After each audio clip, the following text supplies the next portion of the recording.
Here are the answers for day 2, problem 1. Simplify this expression. It has a radical in the denominator, so we need to rationalize the denominator. Times top and bottom by a square root.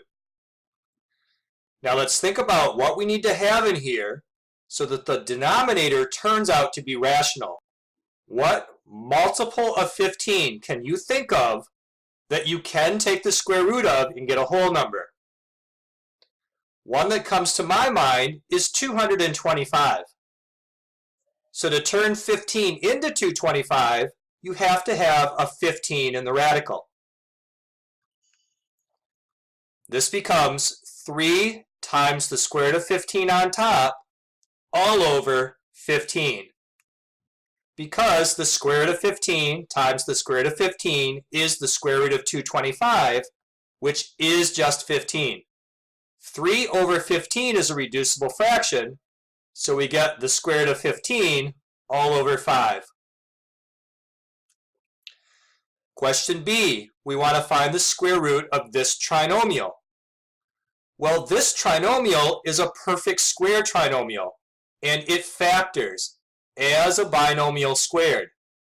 This is x plus 3 squared.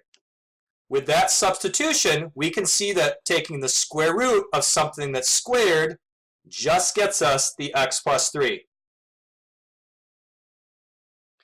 Day 2, problem 2.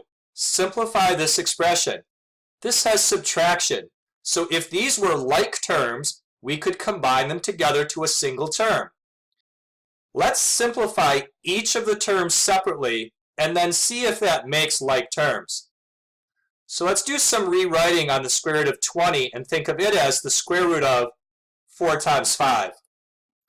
Now we have 5 times 2 times the square root of 5, or 10 square root of 5. Now look at this term here after the minus sign. Let's think of the square root of 45 as the square root of 9 times 5. And the square root of 9 makes 3. And I'm going to just drop that straight down next to my 10 square root of 5. These are like terms. So combining together, we end up with 7 square root of 5. Question B, another subtraction problem. So let's follow the same process. Simplify each term separately, and then if it ends up having like radicals, we can combine them together. So working on the first part, I'm going to think of the 4th root of 80 as being the 4th root of 16 times 5. Because the 4th root of 16 works out to just a 2. And then the two numbers out front times together making 10 4th root of 5. Now let's go over to this term after the subtraction sign.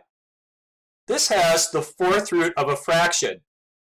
So we know from some experience to take the root of a fraction, you take the root of the numerator and separately take the root of the denominator. But the 4th root of 16 is just a 2. So this makes negative 9 over 2, 4th root of 5. Now we can combine our like terms because we have like radicals.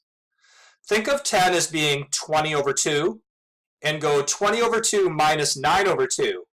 That's 11 over 2, 4th root of 5.